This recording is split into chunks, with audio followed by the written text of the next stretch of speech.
Now, a Jimmy Mathis exclusive, The Stone Zone, featuring Roger Stone, veteran of 30 years in politics and 9 presidential campaigns, including Richard Nixon, Ronald Reagan, and Donald Trump. Here is Jimmy Mathis on WBAL News Radio 1090 and the WBAL app. Welcome back to the Jimmy Mathis Show with you till 2 o'clock. Right now we are joined by Roger Stone, former Donald Trump top advisor. You can hear Roger Stone for the Stone Zone every Saturday in the 11 o'clock hour here on the Jimmy Mathis Show. Good morning, Roger. How you doing, sir?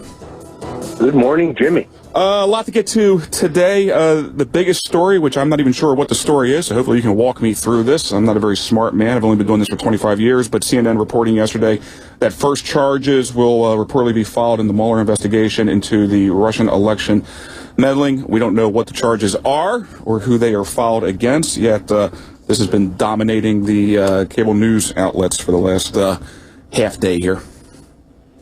Yeah, I have no information on who may have been indicted. There was some discussion of indicting Paul Manafort's driver for double parking. I understand. I saw that tweet. That was very funny, by the way. I hear they may nail his housekeeper for tearing the tags off of the cushions on the sofa. Look, this is a witch hunt. There was no Russian collusion.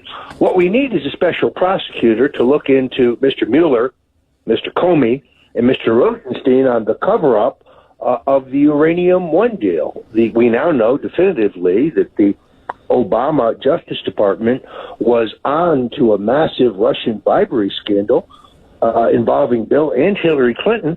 Why did Mueller cover up? Now, here's a key point.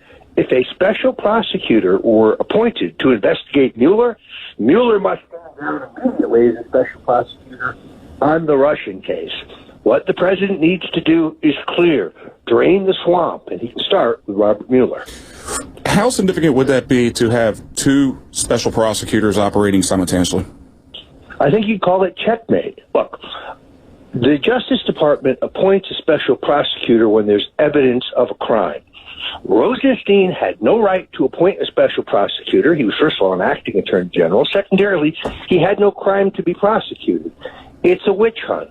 A fishing expedition. It's a fraud meant to destabilize and delegitimize, and I think ultimately remove Donald Trump. They clearly just want to do in the courts what they could not do at the ballot box. Right. Trump. And I think, I don't know what card he's going to play tomorrow. I spoke to Manafort yesterday. He was in great spirits, highly confident that at the end of this process, it is Mueller who will be disbarred and in jail and not Paul Manafort. So I don't want to spend too much time on these charges because, again, we don't know what they are, who they're being filed against, but they are. But Mueller is being aggressive in doing this. So I would imagine he's probably going after a smaller fish, trying to flip upstream, if you will. I mean, is there any significance to this, though, that he is moving as aggressively as he is? Just the fact that he has leaked that there's an indictment before he's ready to announcement is just another reason why he should step down. Well, in all fairness, Roger, in all fairness, we don't know that's where the leak came from. I'm pretty confident. Let me go back. Raiding Manafort's apartment at 5 a.m. Right. to get documents that he had already received, treating him like a drug dealer? No, it's Mueller who must be disbarred. It's Comey who has obstructed justice. This is Kafkaesque. Yes, there was definitely Russian collusion in the last election. Yes, there was a major party candidate in bed with the Russians and making millions off the Kremlin. That candidate was Hillary Rotten Clinton, and it's time for her to do time, as they say. Well, before you do time, there has to be a special prosecutor on that whole thing. And, I mean, if you were a betting man, would you put money on that? You never know what Donald Trump will do. The predictable thing about him is that he's unpredictable. But, yes, you need a special prosecutor. Hillary does need to be handcuffed in Chappaqua and walked out of her multi-million-dollar mansion. No person is above the law, Jimmy, not even the Clintons. Right, well, that's some ambiguity in that one, I guess. The other big news of the week was the incomplete file dump when it comes to JFK. I think a lot of people were expecting everything would come out, the CIA making a pitch at the end to withhold roughly, I believe, 300 documents. A lot of the files that were released were redacted. It kind of an uneventful release of this information, I guess.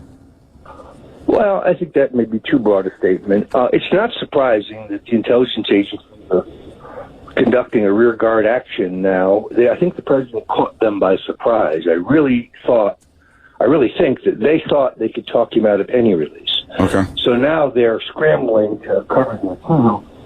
Remember, the 300 documents that have not been released are subject to further review for 6 months. We may yet see them. And frankly, picking through the stuff that has been released is most interesting. Confirmation in there that the KGB and the Russians, who conducted their own extensive investigation, believe that Lyndon Johnson orchestrated the death of John F. Kennedy. I had already reported this in my book, The Man Who Killed Kennedy, The Case Against LBJ. So I would say my book was validated by this new data revolution. Well, and Roger, I got a horrible connection with you, my friend. That's why I really wanted to talk to you today, because the way I originally got hooked up with you roughly 2 years ago was on the case against LBJ, on the assassination of LBJ against JFK. And my question to you was, did you have any direct conversations recently with Donald Trump on releasing all of the documents and not withholding these 300? Was there any communication between you and the White House on this? I talked to the president about this the Thursday before he tweeted that he was releasing it. We didn't speak specifically about what should and should not be released. I was obviously in favor of full release. It doesn't surprise me that the intelligence community is seeking to cover their misdeeds. It's absurd to think that they're going to be endangering sources or methods, because everybody involved here is dead. There's nobody still in active service who was involved. What they want to cover up is a track record. The Central Intelligence Agency lies. They fabricate. But the president has the president has the final vote, the final say on this. Right, and I don't think and he's not yet rendered a final decision. Right. If you look at what has been put out, and it is so redacted so as to be useless and meaningless, he has the authority to declassify information at the stroke of a pen. Right. I guess my point is that this fight isn't over yet. And it's a step in the right direction. Let's point out, they wanted him to release nothing whatsoever. They wanted him to delay release for another 25 years. Right. Roger, always a pleasure. Thank you very much for your time. Roger Stone, former Donald Trump top advisor, also author of his newest book, Making of the President, among many, many others, including Clinton's War on Women. Roger, thank you very much. We'll talk to you next week. Quick break. We'll be right back.